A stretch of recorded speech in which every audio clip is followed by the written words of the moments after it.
오늘은 화가님들의 이야기가 아닙니다. 갤러리스트 혹은 독립 큐레이터 또는 아트 딜러 등등 이 미술과 관련된 예술가를 뺀 분들에 대한 이야기를 해보고자 합니다. 안녕하세요. 미술시장의 새로운 패러다임을 구축해 나가고 있는 미술만평 326회차 박정수 인사드립니다. 되게 오래간만에 뵙는 것 같습니다. 방송을 시작하기 전에 좋아요와 구독은 미술만평을 설치게 합니다. 한번 꾹 눌러주세요. 고맙습니다. 잊지 마시고요. 오늘 또 평안한 날 되시기 바랍니다. 요즘 또 그러는지 모르겠습니다만 예전에 그런 말을 많이 했었죠. 그냥 여기 예전에 저 어릴 때도 그런 얘기를 썼는데 피카소 그림을 보고 발가락으로 그려도 그거보다 낫겠다라는 말을 많이 했었습니다. 아주 오래된 얘기지만은 피카소가 입체파라면 한 육체파야 이런 농담도 하기도 했었습니다. 요즘이야 많은 것들이 좀 활성화되고 교육 수준도 많이 높아져가지고 그러한 말을 잘 하지 않지만 지금도 그러하긴 하죠. 이해할 수 없는 것을 보고 이해를 요구하는 경우가 참 많으니까요. 그럼 의구심이 들 수밖에 없죠. 지금도 많은 애들이 그러죠. 그냥 연인과 아니면 가족끼리 전시장에 갔다가 전시장에 들어가서 그림을 봅니다. 그림 앞에서 2초 내지 3초를 멈춰서 고개를 끄덕거립니다. 휙 지나가면 무식하다 그럴까봐 걱정되거든요. 그냥 몰라도 아는 척을 해줘야 됩니다. 그건 언제나 마찬가지인 것 같아요. 제가 지난번 짧은 쇼츠에도 말씀드렸지만 예술은 필요가 아니라 욕망이라는 말씀을 드렸습니다.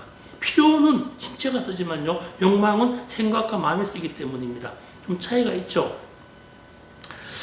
지금 이 방송을 보시는 분들 중에서 혹 갤러리를 하고 계시는 분이 있다면 제 이야기에 충분히 공감 가는 것이라고 저는 믿어봅니다.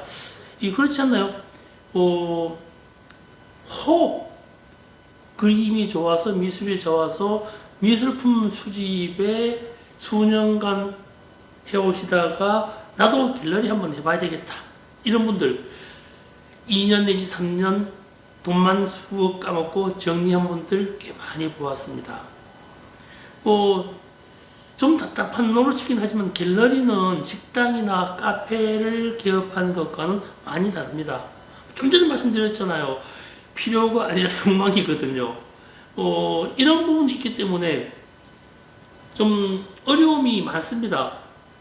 내가 그림을 살 때는 많은 이들을 받아주고 내 이야기를 들어주고 내가 선택폭이 넓어졌잖아요. 근데 이게 막상 갤러리를 오픈하고 나면요.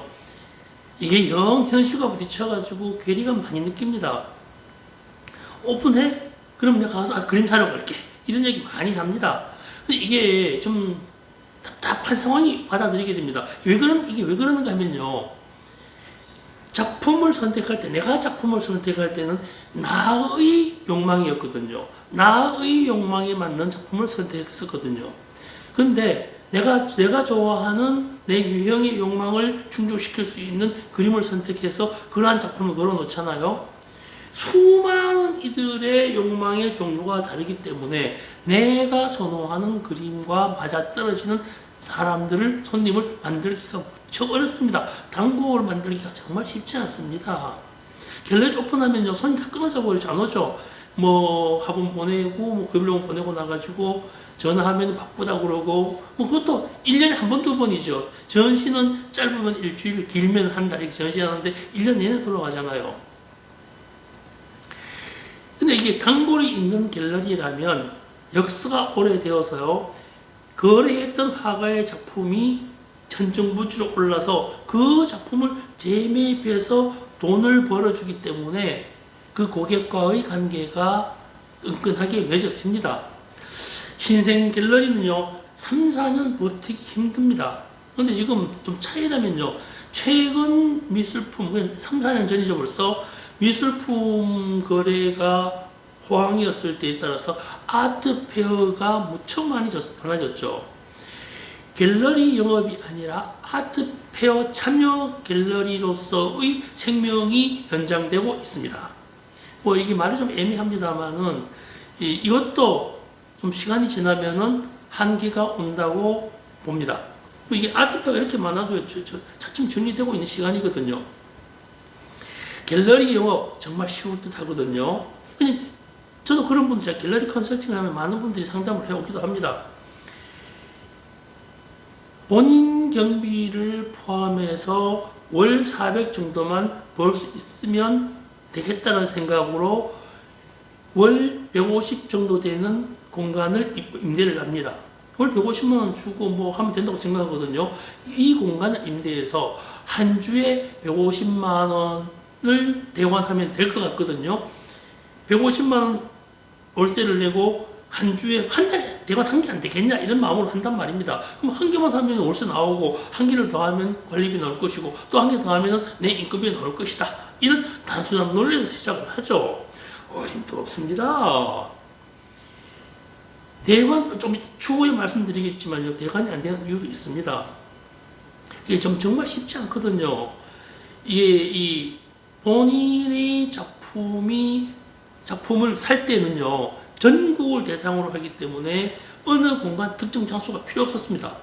선호한 작품을 살 수 있었죠. 언제든지 자유롭게. 근데 내가 갤러리를 개업하면은 그림을 사주겠다는 지인은 변심을 한 것이 아니라 그들이 선택할 수 있는 작품을 내가 구색을 맞춰주기가 힘들다는 거예요. 공간 하나밖에 없으니까 말입니다. 이러니 내가 하면 더 잘할 것 같지만 막상 시작하면 생각이 정말 다르다는 사실을 알게 됩니다. 그래서 소위 말하는 그게 있죠. 2, 3년 버티면 5년을 버티고 5년을 버티면 7년이 간다. 7년을 버티면 쭉 가긴 합니다만 2, 3년 버티기가 참 어려워요. 그림도 그렇습니다. 뭐 잘 아시잖아요. 그림은 더 잘하실 거 아니에요. 아트페어 현장에 가면 내가 화가일 경우에요. 나보다 훨씬 부족한 작품 같은데 잘 팔린단 말입니다. 부럽게 그지 없죠. 대충 해도 나는 그것보단 훨씬 더 잘할 것 같은데 그런 유행권을 막상 따라서 하기에는 자존심이 좀 많이 상하죠. 이것도 갤러리 오픈과 좀 비슷한 부분이긴 합니다. 아트페어는 워낙 많은 사람들이 오가기 때문에 선택의 폭이 상당히 넓습니다. 그러니까 어떤 경우든 호감도가 많은 그림들이 코드가 맞아지니까 사람들이 많이 만나게 되는 것이죠. 본인의 작품이 선택되어지고자 한다면 한 가지만 그리는 것이 아니라 다양한 시도와 표현이 필요합니다. 그래야 선택할 수 있는 기회가 확장된다는 거죠. 그러니까 제가 늘 말씀드리는 얘기 중에 하나죠. 다작은 많은 작품을 포함하지만 다양한 작품도 포함된다. 이런 생각이에요.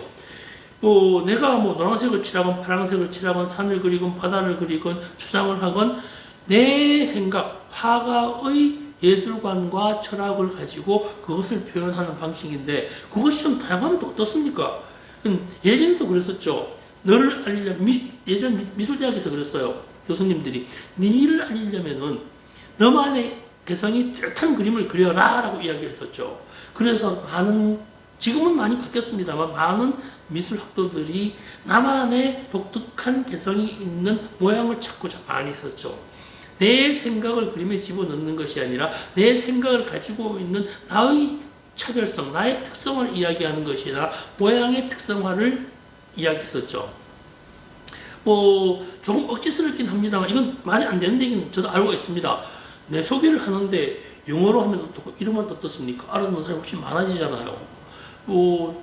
그러니 여기 좀 자기 자신을 표현할 때 다양한 색채를 가졌으면 좋겠다라는 것이죠. 요즘 또 여기다가 SNS를 보면요. 신설 갤러리들의 마케팅 관련 글이 많이 올라옵니다.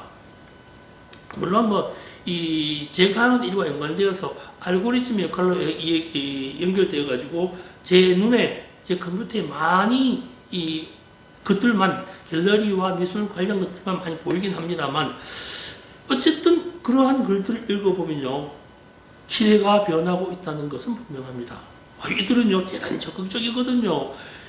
그리고 이 적극성에다가 여기에 관련된 동시대를 살아가는 젊은이들이 함께하는 듯 보여집니다. 좀 어떨 땐 부럽기도 해요. 근데요 이 부분에서 하나의 함정이 도사리고 있습니다. SNS 올리죠. 내 공간이 있어요. 함께 해요. 라고 하면은 같이 예술가 모집 들어가죠. 같이 헤쳐나가자고 이야기를 합니다. 근데 갤러리와 예술가가 바라보는 입장은 완전히 다릅니다. 동조하면서 빨간색 하트와 좋아요를 누리지만요. 예술가들은 예술가 나름의 조건과 역할을 가지고 있기 때문에 SNS상의 동조가 현실로 이어지기는 무척 어렵습니다. 뭐 요즘 그 라떼 얘기 해볼까요? 이 라떼는 이런 거 있잖아요. 라떼 얘기 한번 해보면요. 한 10여 년 전후를 해서, 페이스북이 초창기에 상당히 활개칠 때의 일입니다. 대단히 활성화될 때의 일입니다. 실제로 있었던 일입니다. 온라인상에서 활발히 활동한, 페이스북에서 활발히 활동한 어느 화가님을, 워낙 그림이 거래가 잘 되니까요. 페이스북 상에서도 어느 갤러리에서 초대를 했습니다. 화가는 갤러리의 손님을 믿었고, 갤러리는 화가의 지인 판매를 믿었죠. 서로 말은 하지 않습니다. 은연중에 서로의 믿음이 생겼었죠. 그런데 막상 전시를 개막하고 나니까 고객이 거의 없는 것입니다. 서로 실망이죠. 이게 어떻게 되는가 많이 고민을 했죠. 그랬더니 화가는 갤러리 대표에게 그러죠. 이 화랑 좋고 너무 외져서 내 손님이 안 와! 라고 하는 강한 어조에 불만을 쏟았고요. 갤러리 화가에게 지인이 많다고 하더니 왜 한 명도 안 오냐고 대묻기로 합니다. 그래서 결국은 서먹서먹하게 사이가 끝나긴 했습니다만, 이게 좀 애매합니다. 그때도 지금도 비슷한 양상을 가지고 있습니다. 인스타가 좀 그런 양상을 가지고 있습니다만, 온라인상에서 좋아요 또는 빨간 하트 또는 DM이죠. DM은 익명을 요구하기 때문에 남발합니다. 내가 올린 글에 빨간 하트를 받기 위해서는 남의 올린 글을 읽어보지도 않고 이유도 없고 상관도 없이 마구마구 눌러줘야 됩니다. 그래야 나한테 그것이 오거든요. 보통 10%, 15% 정도라고 그러더라고요. 유튜브도 진정한 올바른 길을 가는 유튜브 같은 경우에도 구독자 수 대비 10% 내외가 그 방송을 본다라고 합니다. 그게 올바른 유튜브 구독자의 판단 기준이라고 이야기를 하더라고요. 저도 보통 그렇긴 합니다만, 저도 한 4천, 5천 명 다 다가가니까 이 조회수가 400에서 500 정도 늘 나오더라고요. 그러니까 이 방송을 보시는 분들한테 감사의 말씀을 드릴 수밖에 없지요. 저도 10%가 넘으니까요. 근데 이게 많은 숫자가, 말이 좀 딴 쪽으로 셉니다. 다시 돌아갈게요. 이런 현상들, SNS상과 현실에 대한 이 문제들은 지금도 마찬가지 같아요. 예전에 10여 년 전에 그 화가님의 작품 거래는 익명을 요구하거나 익명이 아니더라도 1대1 미팅이었거든요. 1대1로 만나서 1대1로 거래가 되고 1대1로 이 가격 흥정을 했습니다. 그러면 거래가 잘 될 수 있었어요. 근데 이것이 공개되어 버리잖아요. 구매자는 사심을 더 이상 부릴 수 없고요. 사심이라는 것은 물론 이성에 대한 것도 포함하면서 여기에 작품 거래, 작품 가격까지를 포함합니다. 둘이 만나면요, 얼마에 팔든 얼마짜리 얼마에 팔든 상관이 없거든요. 100만 원짜리 30만 원, 50만 원 팔 수도 있거든요. 이것은 DM의 역할로서의 효용성이 좋았다는 거죠. 이게 좀 순기능이기도 하고 역기능이기도 합니다. 비슷하다고 말씀드렸죠. 지금도 그래요. SNS상에서 빨간 하트의 개수가 현실로 이어지는 것은 지극히 어렵습니다. 최근 며칠 전에 미술이 호황이었을 때 인스타의 활동량을 보고 미술품 거래가 일어나기도 했었습니다. 상당량이 일어났었죠. 거기에 대해서 지금 같아보다 말을 하지 않겠습니다만, 그것은 작품을 거래하는, 작품을 사는 순수한 컬렉터의 입장보다도 돈을 보관해야 되고 투자가 가능하다라고 하는 또 다른 생각을 가지고 있었기 때문에 지속적인 관계와 미술시장을 연결시키기는 좀 곤란한 부분이 있습니다. 지금 당장 드러났잖아요. 불과 2년 전, 3년 전 그때 샀던 그림들이 미술에 대사달라고 이야기 나오고 있잖아요. 그들은 그림을 더 이상 사지 않습니다. 샀더니 그림 가격도 안 오르고 팔리지도 않더라. 그 집에 거의 모셔둡니다. 그렇게 많이 판매되었던 수많은 젊은 예술가들, 젊은 화가들의 활동량에 따라서 누구는 10년 후에 돈을 벌 것이고 누구는 10년 후에 이사갈 때 버리겠죠. 그만큼 이게 미술 시장은 효용 가치에서는 일반 경제 가치와 좀 다르다는 것을 분명히 알아야 될 것 같습니다. 근데 이게 물론 이게 현지에서도요, 화가들이 자기 자신을 마케팅하기 위해서 SNS 하듯이 갤러리도 마케팅을 위해서 SNS가 필수적이긴 합니다. 다만 화가 마케팅과 갤러리 마케팅의 차이는 구분점은 가지고 있어야 된다는 거죠. 이 부분에 대해서요, 갤러리를 오픈하는 많은 분들이 생각지도 못한 오류가 발생을 합니다. 잘 들어보셔야 돼요. 갤러리 하신다면요, 갤러리와 갤러리 대표는 한 몸이지만 다른 몸입니다. 화가 마케팅에서도 작품보다는 화가의 철학과 예술관을 먼저 알려야 하듯이 갤러리 또한 갤러리 대표의 생각과 예술에 대한 지향점이 선명하게 밝혀야 합니다. 공간을 대여하는 것이 아니라 갤러리 대표의 생각이 묻어있는 조건 결합이 필요한 부분입니다. 이거 좀 이렇게까지 좀 말하면 좀 어려울 텐데, 화가가 자기 자신의 세계가 묻어있는 그림을 일반인들이 알아주기까지, 아니면 컬렉터나 특정 부류의 사람들이 인지하기까지는 상당히 많은 시간이 소요됩니다. 그러니까 표도 나고 개인전도 하고 마케팅도 하는 거죠. 갤러리는요, 여기서 되게 중요한 건데요, 갤러리 대표가 해야 될 제일 먼저 할 일은요, 공간 장악력입니다. 공간에 그 대표의 재치가 묻어나야 돼요.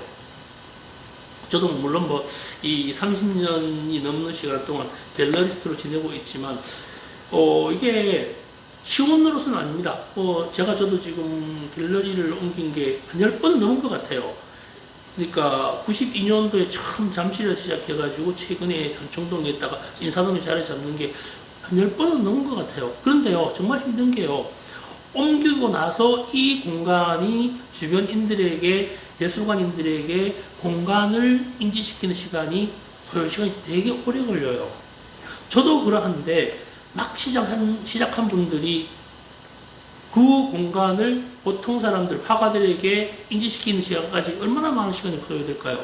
그러다가 돈만 쑥 날리고 그만두는 경우가 많죠. 대관을 하건 초대전을 하건 공간의 효용 가치에 대한 인식이 널리 알려져야 되거든요. 이 부분이 되게 중요한 부분입니다.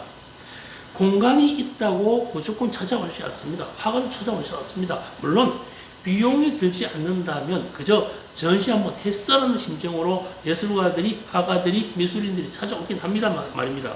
근데요, 저도 제 갤러리와 관련을 맺고 있는 화가님들에게 이야기를 합니다. 비용이 들지 않는 전시라면 무조건 참여하라고 말합니다. 비용이 든다면 세세히 좀 따져보라고 이야기를 합니다. 그 비용 대비 효과가 있느냐 없느냐에 대한 거죠. 이것 또한 일시적입니다. 최근에는 아트페어의 범람으로 해서 갤러리 운영이 더욱 힘들어진 시기입니다. 쉽지 않습니다, 지금요. 이러니 많은 화랑들, 군소화랑들이 아트페어에 매달릴 수밖에 없는 구조가 되어가고 있습니다. 그게 또 확장되어가고 있어요. 여기 또 이겠죠? 이 많은 젊은 세대, 저도 예전에 그런 일을 했었습니다. 갤러리들 간의 협업 구조를 형성하는 것도 말처럼 쉬운 일은 아닙니다. 각 갤러리마다 지향점이 다르고 조건과 소견이 다릅니다. 작품 판매에 대한 부분이 중요하기 때문에 고객을 공유할 수도 없습니다. 지금 최근에는 뜻많은 몇 개의 갤러리가 협업하여 살롱 마켓을 진행을 하고 이 부분이 확장되고 있긴 합니다만, 아트페어에 대한 대안으로 자리 잡을 수 있을지는 좀 미지수입니다. 근데 여기서 좀 결론을 내야 되는데요, 이러거나 저러거나 갤러리 사업의 중추는 사람입니다. 사람이 최고입니다. 본인을 위시하여, 본인을 포함해서 매니저가 되었건 큐레이터가 되었건 딜러가 되었건 많은 사람들이 사무실에만 있는 것이 아니라 사람을 많이 만나야 됩니다. 아니면 사람을 많이 유입시킬 수 있는, 집객을 할 수 있는 전시를 만들어야 된다는 것이죠. 초기에는요, 전시 갤러리를 초기에는 판매나 운영보다는 많은 사람들이 올 수 있는 전시를 만들어야 되는 것 같습니다. 그래야 집객이 곧 공간을 알리는 가장 최선의 방법이거든요. 온라인으로도 자기 공간 많이 알리지만 그것은 이 갤러리를 운영한 대표자의 채취가 묻어나기 힘들기 때문에 직접 만나는 게 되게 중요한 것 같습니다. 이게 예술가이거나 이웃집 아줌마이거나 아저씨이거나 상관없습니다. 많은 사람들이 올 수 있게 해야 됩니다. 나중에는 그거 시간이 지나게 되면 점차적으로 공간 장악력이 생기고 공간 특성화가 스스로 만들어지더라고요. 내가 하면 더 잘할 수 있는 전시 기획이나 공간 운영보다 사람을 내가 더 잘 만날 수 있어 라는 것을 지금 가지고 있어야 되는 것 같습니다. 제 개인적인 생각이지만 공간의 특성은 다시 재차 말씀드립니다만 지금 만들거나 정하기보다는 갤러리를 운영하다 보면 자연스럽게 조성되는 것인 것 같아요. 그런데 그것이 조성되어서 남들이 이해하는 시간이 걸릴 뿐입니다. 내가 나를 파악하는 것이 아니라 갤러리스트의 사고방식과 주요 현안점을 가지고 일을 하다 보면요, 남들이 그 갤러리 이래라고 판단을 합니다. 거기에 시간이 좀 많이 걸리긴 합니다만, 갤러리 대표가 지향하는 예술에 대한 입장을 가지고 그 선을 유지하면서 발전시켜야 될 것 같습니다. 공간이 알려지는 그날까지 되게 중요하거든요. 그랬을 때 우리 사회가 더 발전한다고요. 그리고 또 하나 더 있습니다. 이 젊은 세대이고 젊은 작가들을 돈이 안 되더라도, 지금 당장 돈이 안 되더라도 지원하고 구속하고 후원하고 발표를 받아들여야 합니다. 그래야 내일에 좋은 화가가 생기니까요. 지금 오늘 이 시간에도 갤러리를 운영하거나 운영하고 계시거나 힘겨워하시는 분도 있다 할지라도 조금만 더 버텨봤으면 좋겠습니다. 곧 좋은 소식이 있는 좋은 상태가 될 것이라고 저는 믿어 의심치 않거든요. 나라가 발전하고 문화가 발전합니다. 아직까지 우리나라 미술품 거래 규모가 GDP 대비 5배 정도, 6배 정도 확장될 수 있는 구조를 가지고 있습니다. 그렇기 때문에 우리나라 미술이 세계화될 수 있는 그날까지 점진했으면 좋겠습니다. 고맙습니다. 좋은 하루 되세요. 고맙습니다.